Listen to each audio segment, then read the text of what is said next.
volumen un poquito bajito, siempre es complicado, ¿no? Vamos a voltear esta acá.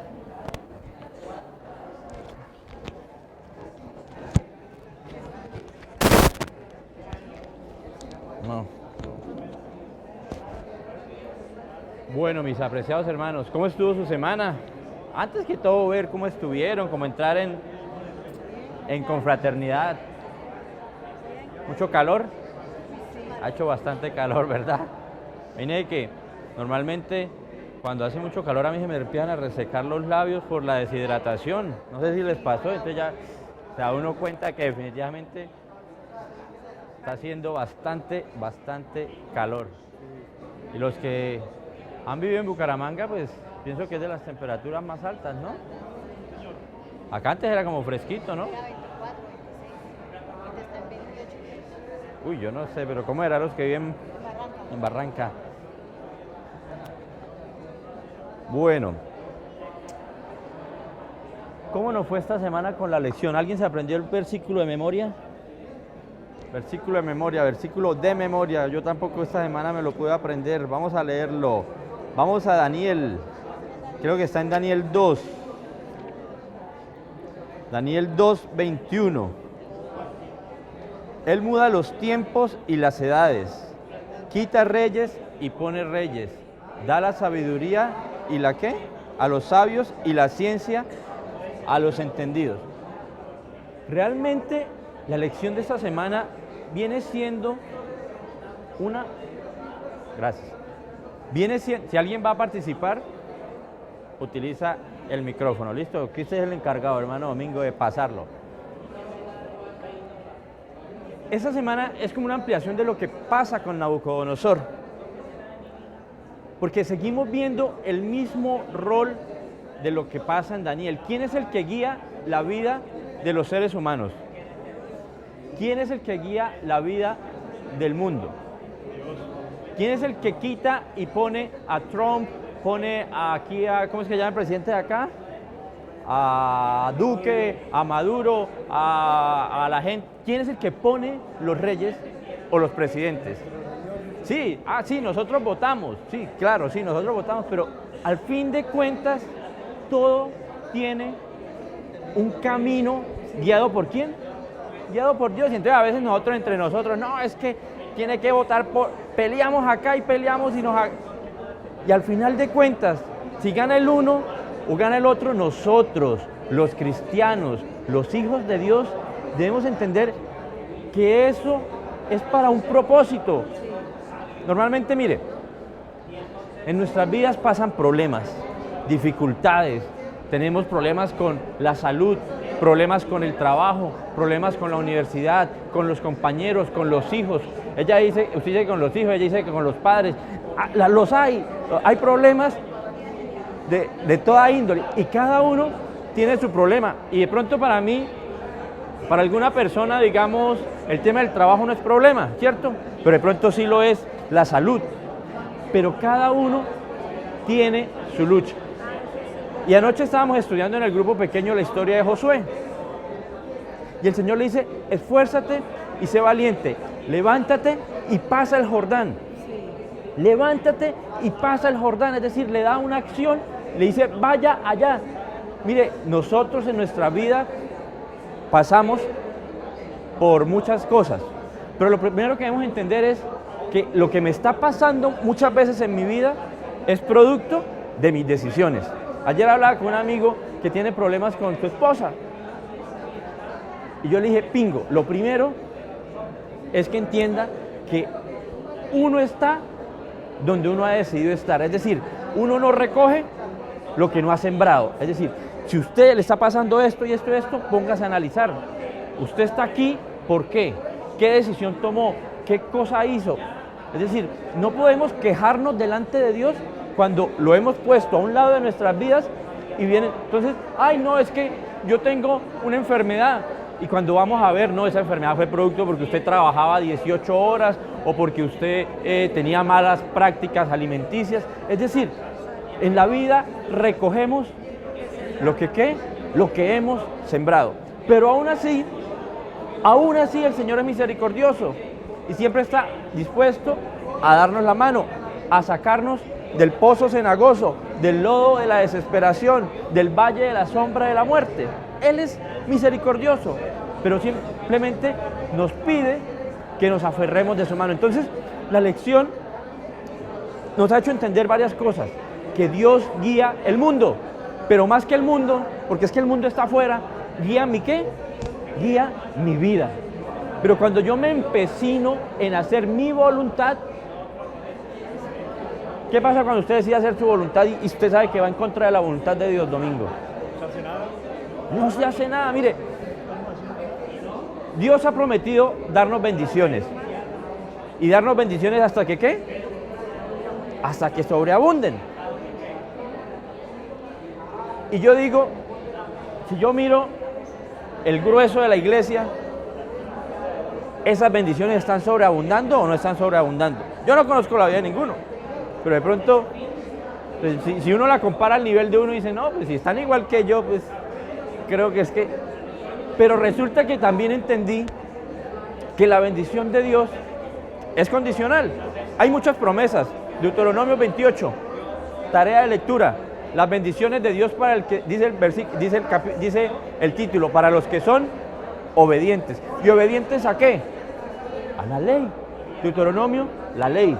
Es decir, Dios nos va a bendecir en el momento que Él entienda que las bendiciones que nos va a dar no nos van a apartar ¿de qué?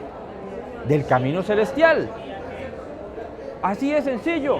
Job tenía bendiciones, muchísimas, pero nada de eso lo hacía ¿qué? Apartar de su vista a Dios. Se levantaba todos los días y ¿qué hacía?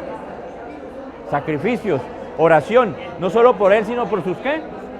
Por sus hijos, porque entendía que lo que tenía en su mano era de quién. Y cuando se le fue, como dijo, ¿Dios qué? Dios dio y Dios quitó, la honra y la gloria sean ¿para quién? Para él, ¿cierto? Entonces, la vida y las bendiciones de Job las recibía porque Dios sabía que a él nada de eso le iba a cambiar su relación. Pero imagínense que nosotros le estamos pidiendo al Señor un trabajo de 6 millones de pesos porque con eso soluciono mis problemas, o un negocio de tantos millones, o Señor, dame la salud. Mire, conozco un señor que pasó por un tema de cáncer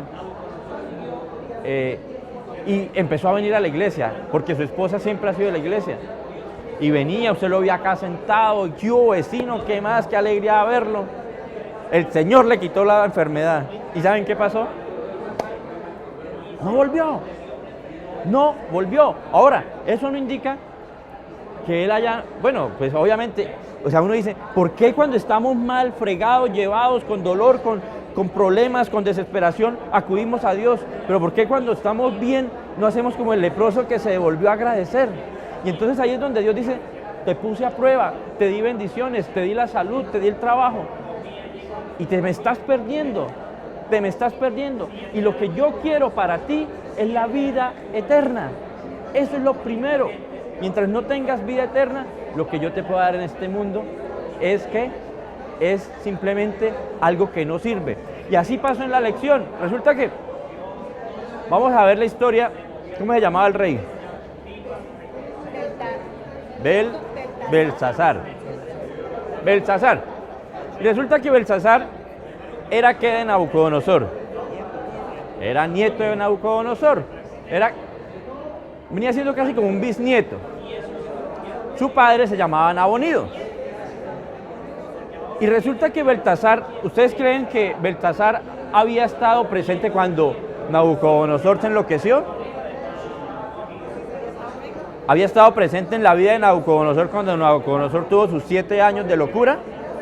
Vamos a buscarlo en la Biblia. Claro que estuvo, hermanos. A ver, ahora sí voy a mirar quién le estudió la lección, ¿no? Vamos a abrir Daniel.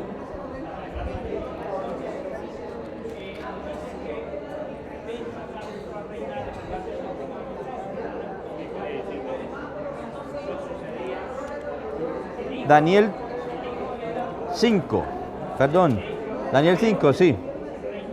Dice el versículo 21, recordándole, ¿cierto?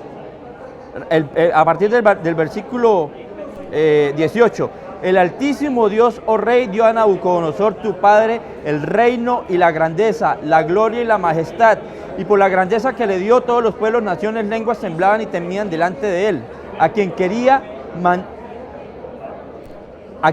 mataba y a quien quería daba la vida. El 20. Mas cuando su corazón se ensorbeció y su espíritu se endureció en su orgullo, fue depuesto del trono en su reino y despojado de su gloria. Es decir, el rey conocía la historia, era su abuelo.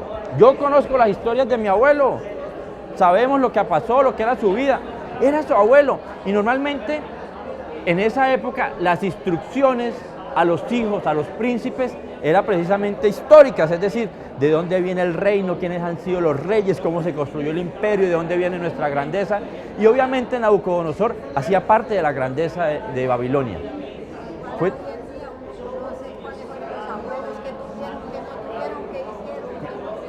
Y posiblemente, no sé cuántos años pudo haber tenido, pero él entendía que su abuelo se volvió loco porque el profeta le dijo que estaba siendo injusto, que no estaba siguiendo los caminos de Dios. Lo entendía. Y entonces comienza hablando acerca de Beltasar y de algo que él hizo. ¿Qué fue lo que hizo Beltasar que llenó la copa de la ira de Dios?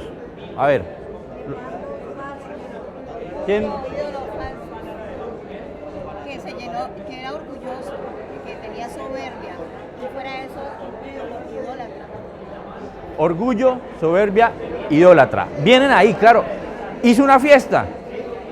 Y no era cualquier fiesta, ¿no? Era una fiesta real, delante de sus 1000 príncipes. Y a esos 1000 príncipes les trajo las amigas. Entonces eran 2000 personas en una fiesta. Eso, y si le tocaba de abajo, entonces eran ya 3000. Porque dijo que trajo a 1000 príncipes, es decir, era una super fiesta. Pero hubo algo que él hizo que mandó a traer. ¿Qué era? Los vasos. Y los vasos son sagrados, eran sagrados, habían sido ¿qué? Presentados delante de ¿qué? De Dios en el santuario. Pregunta, ¿es este templo tan sagrado como esos vasos? ¿Respetamos nosotros la casa de Dios? Miren la importancia de entender cuando algo es santo, la santidad de las cosas. Nosotros no le damos como la importancia, ¿cierto? Pero yo me acuerdo cuando era niño que eso, subirse al púlpito, eso era sagrado. Tocar el piano, eso era algo que... A mí una vez me regañaron porque fui y toqué el piano, estaba ahí, vino una hermana y taca, casi me pega, ¿no? Es decir, y no tomábamos agua dentro de la iglesia, bueno, celulares pues ni modo, no había, pero era una solemnidad y una santidad. No sé qué ha pasado, pero decía el pastor Amado, hay que volver ¿qué? A las tradiciones antiguas, porque esto es un lugar sagrado. Y los vasos eran sagrados, y fue y los trajo, y aparte de que los trajo, los llenó ¿de qué?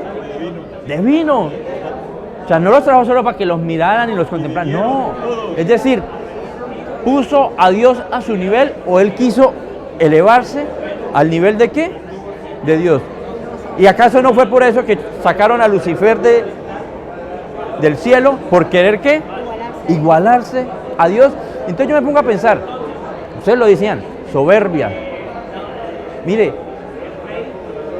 ese es el problema de nosotros los humanos, que no somos humildes y nos empecinamos en nuestros deseos. Y es que yo quiero esto, y es que yo deseo esto, y es que lo necesito, lo quiero, lo voy a tener a como de lugar. Y aparte de eso, ¿saben qué hacemos?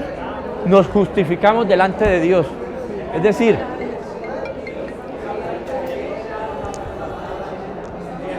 buscamos la forma de razonar con Dios.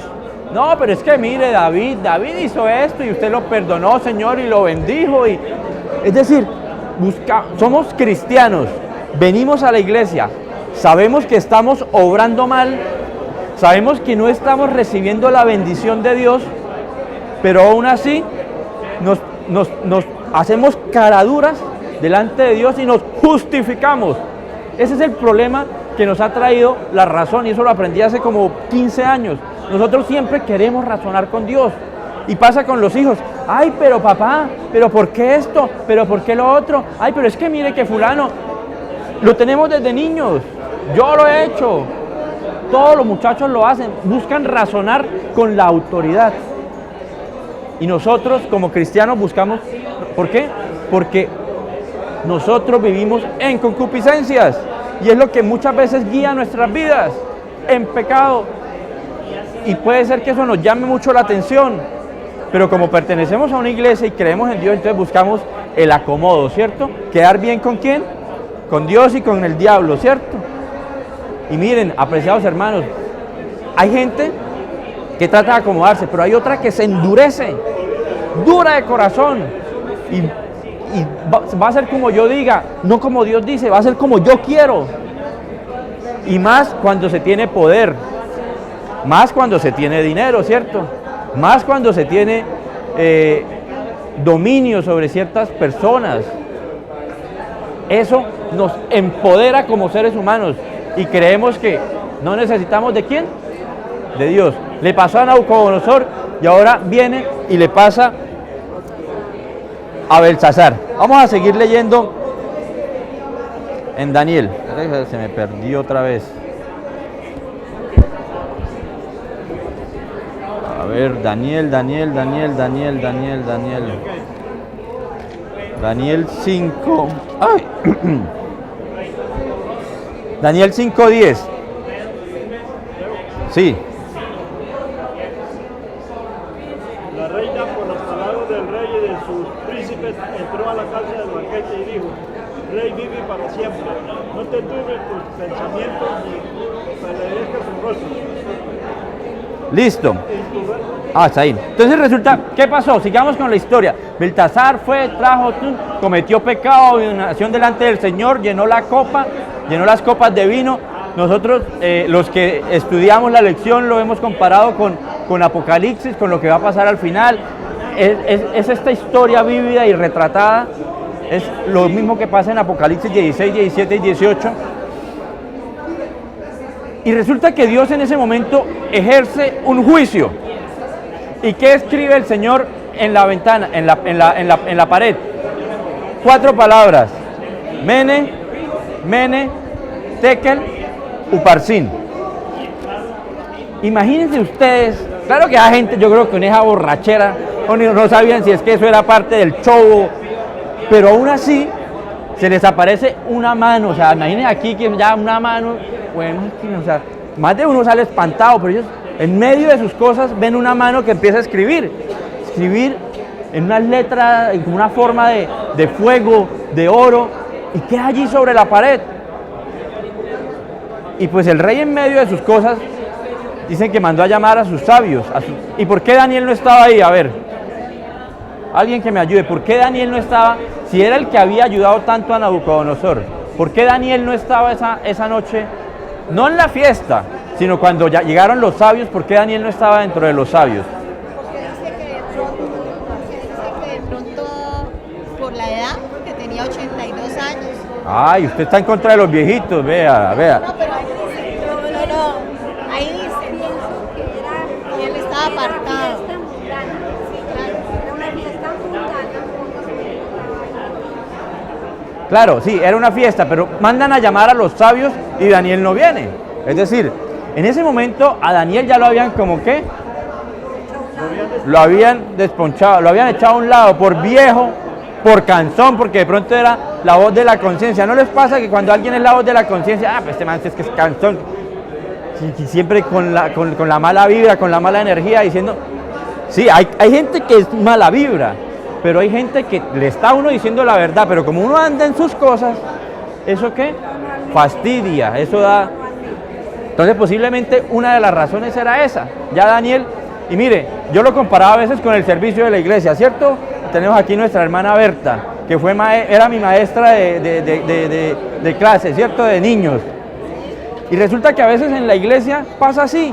Usted lleva muchos años trabajando en un servicio, dándolo todo por la iglesia, y de repente llegó un pastor, no lo conocía, o usted algo hizo, o de pronto simplemente no lo tuvieron en cuenta en los nombramientos, ¿y qué? Entonces mucha gente, como ya siente que tenía un puesto, entonces se pone bravo con la iglesia, con el pastor, con la junta, con todo el mundo. Y cuando lo llaman a un servicio, no, es que a mí me hicieron el feo, a mí me pusieron a un lado, ahora sí me van a llamar, ahora sí que me necesitan. Daniel pudo haber dicho eso, ¿cierto? ¿Cierto? Dijo, no, que mire a ver, que arregle él. Yo ya sé, yo ya aquí me quedo en mi casa porque esta noche lo que viene es guerra venteada aquí. Yo mejor me acomodo para ver, ¿cierto? Pero aún así, Daniel, siervo de Dios, humilde, entendió que esa era su misión, que humanamente no lo habían llamado, pero Dios siempre lo tenía y lo seguía teniendo presente como su profeta. Entonces, lección así entre comillas: si usted aquí no ha sido llamado o fue llamado y después dejó de ser llamado, no importa, su servicio no es para con quién, para con la iglesia solamente, es para con quién, con Dios. ¿Listo? Entonces llega Daniel y el rey, ¿qué ha prometido? ¿Qué prometió el rey esa noche que iba al que le dijera qué era lo que iba, qué significaban esas palabras? Tercero en el reino. ¿Por qué iba a ser el tercero? ¿Quién era el primero? Habían dos reyes, ¿sí entendieron, no? El primer rey era Nabonido, el padre de Beltasar, que no vivía ahí, vivía en un oasis, que ahorita se me olvida el nombre, reinaba por aparte, por así decirlo, y el que reinaba en Babilonia era su hijo Beltasar. O sea que después de Nabonido y después de Beltasar, ¿iba a estar quién? Iba a estar Daniel.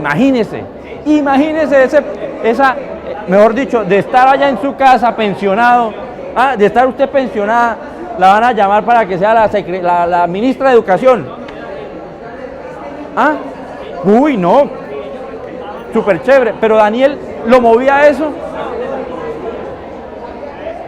Lo que yo les decía ahorita, a usted le pueden poner el mejor puesto del mundo, pero si eso ha de ser de perdición para usted, créame que en cualquier momento, así como vino, así se va.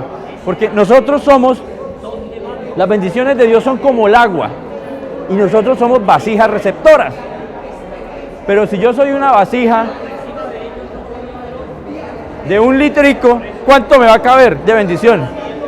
Pero si yo soy una piscina de 18,000, 20,000 y 30,000 litros, ¿me entiende? Las bendiciones de Dios están únicamente condicionadas por mi capacidad de recibirlos. Si el Señor nos da 1 millón y eso salimos y compramos la lotería, un televisor, compramos, no sé, nos la gastamos en cualquier vaina y se nos olvidó traer el diezmo, la ofrenda de ayudar. Ay, es que yo cuando tenga plata, yo le voy a ayudar a mi mamita que con un mercadito, y ni siquiera el mercadito le llevé. Ahora, ¿cómo será si le doy 100 millones? Pues igual, no va a ser diferente. Por eso el Señor dice, si en lo poco has sido fiel, sobre mucho, pero el que es fiel en lo poco, también en lo mucho, pero el que no es fiel en lo poco, tampoco. Ay, Señor, cuando yo tenga mucha plata, ahí sí yo empiezo a diezmar. Ahorita es que es muy poquito, no me alcanza. Somos vasijas receptoras de bendiciones. Y llega Daniel, y como tenía muchas bendiciones, y aparte esas bendiciones terrenales no lo movían porque su ambición era su ambición celestial, empieza a decirle al rey qué significaba cada una de las palabras. Entonces, micrófono. A ver, vamos a leer a alguien que me lea a partir del 26 hasta el 28.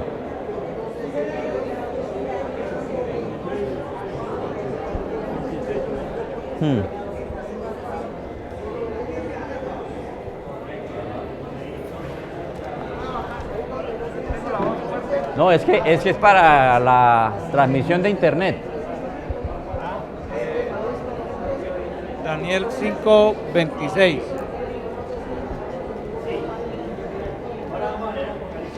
Esta es la interpretación del asunto. Mene,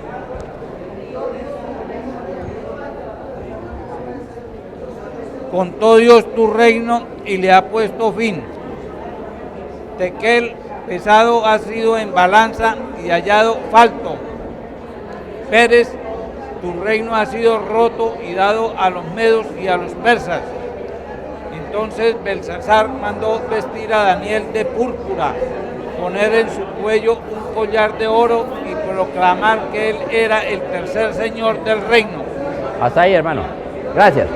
Miren, Mene, contó tu Dios tu reino y le ha puesto ¿qué? Le ha puesto fin. Lo escribió 2 veces el Señor, porque el Señor había efectuado un juicio. Y yo les voy a preguntar, digamos, el juicio fue a las 10 de la noche. Y en ese momento el Señor ya había decidido la suerte de quién, de Belsasar y de su reino. Pero digamos que sobre la 1, 2 de la mañana fue cuando se efectúa la ¿qué? Cuando se efectúa la ejecución de la sentencia. Mis hermanos, nosotros no sabemos en qué momento sea el juicio de cada uno de nosotros, ¿cierto? Por eso es que cada día lo debemos vivir delante de la presencia de Dios, porque nosotros no sabemos si hasta hoy el Señor nos va a llevar al juicio. Y sí, posiblemente pasó como en el arca de Noé. ¿Cuándo el Señor ejecutó el juicio? ¿Cuándo dio el Señor la sentencia? ¿Cuándo qué? Cuando cerró la puerta. En ese momento los que estaban adentro se salvaron y los que estaban afuera estaban perdidos. Pero ¿cuándo se desarrolló la sentencia? ¿Cuándo ya la ejecutó? 7 días después. Muchos están esperando que el cielo se abra. ¿Para qué? Para caer de rodillas delante del Señor. Y en ese momento va a ser ¿qué? El lloro y el ¿qué? Y el crujir de dientes. El Señor ejecutó el juicio mucho antes de que viniera ya la ejecución de la pena. Y entonces le dijo, contó Dios tu reino y le ha puesto fin. ¿Pero por qué le puso fin? Porque él se había ¿qué? Ensoberbecido. Porque el Señor sabía que ya no iba a echar para atrás, que había pecado contra el Espíritu Santo. ¿Y qué es pecar contra el Espíritu Santo? ¿Endurecer qué? Endurecer el corazón. Es decir, usted está tan lejos de Dios que ya ni siquiera el Espíritu Santo lo conmueve. Y por eso es que es el pecado imperdonable. No porque Dios no sea capaz de perdonarlo, sino porque usted ya no es capaz de volver atrás. El momento en que usted endurece su corazón contra el Espíritu y decide hacer su voluntad, que a mí no importa, a mí yo no quiero la salvación, como dijo Saúl sobre el plato, sobre la primogenitura. Yo no quiero la primogenitura, yo quiero el plato de lentejas. Así somos nosotros.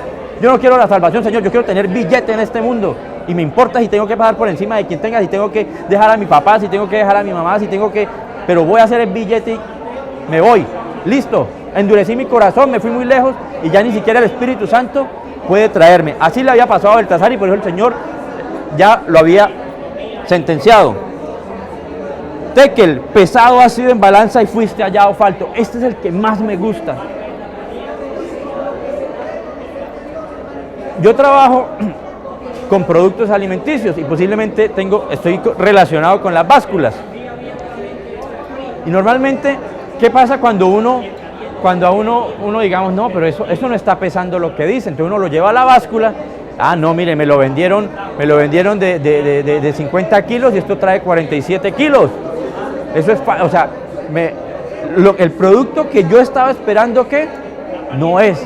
Y cada uno de nosotros, seres humanos, tenemos un nivel al cual Dios espera que lleguemos. Pero qué triste es que Dios diga, ¿sabe qué? Usted no dio la talla, usted no está a mi nivel, usted lo puse a prueba, lo pesé sobre esta báscula y usted no pesa. Usted delante del mundo, de la gente, puede aparentar que es la berraquera, pero delante mío usted no da la talla, ¿verdad? ¿Cuántas veces hemos escuchado? No, es que no da la talla, ¿verdad? Se escucha mucho entre los jóvenes, no da la talla. Los jefes, usted no, es que este muchacho no me está dando la talla. No, de una vez, que ya se nos va a acabar el tiempo, nos quedan 4 minutos para redondear. Yo quiero expresar algo aquí a ustedes. Cada uno de nosotros como cristianos que somos, que pertenecemos a esta verdad del Evangelio, ¿ustedes creen que hay un Dios en quien debemos confiar? ¿Que todo nos lo da y todo lo permite?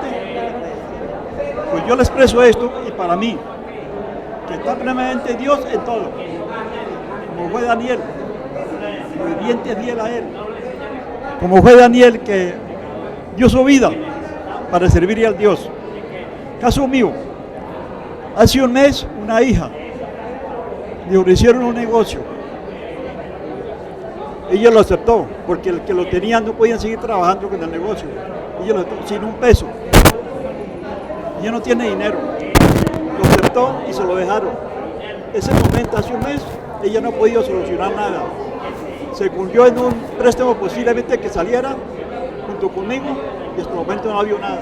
Se han presentado inconvenientes, se han presentado obstáculos de una manera y otra, pequeño pero no se ha podido.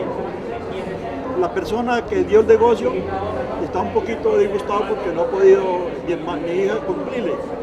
Pero a pesar de todo eso, yo confío en Dios y anoche llamé a mi hija y le dije, mija, tenga paciencia, tenga fe en Dios. Si es posible, ofrézcale una ofrenda a Dios de gratitud. Digo, sí, ya la tengo ofrecida.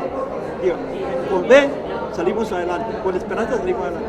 Y yo confío que esta semana que comienzo, las cosas pueden cambiar para mí. Amén. Y confío y que ese negocio le quede a ella, porque hasta el momento no hay dinero y no ha habido forma de préstamo. Pero espero que cuando comience Dios, que esta semana que comienza, todo sea devenido solucionado. Yo tengo a Jesús en mi corazón, confío en Él, trabajo para Él, sirvo para Él y confío en que todas las cosas sea posible solucionar. Amén. Vamos a orar por esa bendición, porque hay algo muy importante. El Señor nos dice que nos esforcemos y que seamos valientes, hermano Domingo, para recibir sus bendiciones. Y ustedes ya dieron un primer paso, pero el Señor siempre nos lleva hasta el final, ¿verdad? ¿Por qué? Porque cuando más oscura está la noche, es cuando ¿qué? Cuando ya va a ¿qué? Va a amanecer. Mire, no hay día que tenga sol 24, bueno, de pronto en Alaska, ¿cierto? Allá a veces que sí, como que... Pero normalmente en nuestra vida tenemos 12 horas de luz y 12 horas de sombra, de oscuridad. Y si usted está en las horas de oscuridad, tenga la certeza de que van a pasar, de que pronto va a rayar el alba, va a salir el primer rayito, no va a salir así de repente. ¿Sale qué? Sale un poquito, un clarito. Y usted dice, viene el día, viene la bendición de Dios, viene lo que Dios tiene especial para mí. Pero recordar que ser receptáculos grandotes de bendiciones y que no nos haga perder el cielo. Y dice, voy a leer para finalizar el versículo 24, porque es lo que nos pasa a nosotros. Perdón, el 23. Y tú, su hijo, Belsasar, no has humillado tu corazón sabiendo esto, 2 puntos, sino que contra el Señor del cielo te has ensoberbecido, e hiciste traer delante de ti los vasos de tu casa, y tú y tus grandes y tus mujeres y tus concubinas, bebiste vino en ellos. Además de esto, diste alabanza a dioses de plata, de oro, de bronce, de hierro, de madera y de piedra, que ni ven ni oyen. Y miren este último párrafo. Y al Dios en cuya mano está tu vida y cuyos son todos tus caminos, nunca lo ¿qué? Nunca lo honraste. ¿Puede uno en la vida llegar a ser tan bruto? Es que eso es ser uno bruto. Mire, estamos en la mano de Dios. Sí. Y somos como queridos hermanos, queremos pedirles que vayan concluyendo el repaso de la lección. Nos quedan ya 3 minuticos para darle conclusión a nuestro repaso. En las manos de Dios, y a ese Dios en el cual tiene nuestra vida a su cargo, a ese Dios humillamos, a ese Dios engañamos, a ese Dios, contra ese Dios blasfemamos, contra ese Dios peleamos, contra ese Dios pecamos. Es decir, usted trabaja, hermana. Bueno, cuando usted trabajaba, usted y hoy le decía a su jefe, venga, es que usted es un tan. Uno cómo habla con el jefe, que es el que le da el trabajo a uno. Humildad, ¿cierto? Uno es humilde porque de todos modos, pues, y si a nosotros el dueño del mundo nos dio la vida, nos da las bendiciones, y aún así lo tratamos como a una basura, pecamos delante de su cara, es decir, no le damos el lugar que ¿qué? Y eso le pasó a Belsasar, bruto. Tenía la experiencia de su abuelo y no. Entonces, que esta semana entendamos, comprendamos que nuestras vidas están en las manos de Dios. Y si nosotros nos entregamos y entregamos nuestra voluntad a Él y no somos tercos, soberbios, sino seguimos nuestros deseos, sino que Dios, ponemos nuestras vidas en las manos de Dios, todo va a cambiar. Yo podría aquí contarles experiencias personales, pero ya por el tiempo, pero yo he visto que tras mucho tiempo de querer hacer mi voluntad, Dios puede arreglar nuestras vidas en 10, 12, 15 días, en un mes. Pero cuando entendemos que hemos pecado contra Él, que no hemos entregado nuestra vida totalmente y que somos tercos, necios y obstinados. Quitemos eso de nuestra vida. Señor, haz en mi vida tu voluntad. Lo entrego totalmente. Me levanto y repito los 10 mandamientos. Me acuesto y los repito. Son aquí, están aquí, en la mitad de mis ojos. Dice, ¿los mantendrás qué? Los mantendrás en la mitad de tus ojos los 10 mandamientos. Porque las bendiciones de Dios solamente vienen cuando somos fieles y obedientes. Si usted está recibiendo bendiciones y no está siendo fiel o obediente, le aseguro que esa bendición no viene de Dios. Y sí, va a tener cosas materiales, pero al final de cuentas se va a dar cuenta, al final de cuentas va a entender que no hay nada en el mundo que lo llene más que la presencia de Dios en sus vidas. Conocemos historias de gente rica, poderosa, con dinero, que termina ¿qué? Suicidándose. Lo tenían todo. Dice, Señor, dame eso a mí también. No es eso lo que da la felicidad, es tener a Dios en el corazón. Y esas cosas van a llegar. Y cuando lleguen, nuestras vidas van a ser plenas. Que el Señor les bendiga. Gracias por dejarme acompañarlos en esta mañana. Una feliz semana.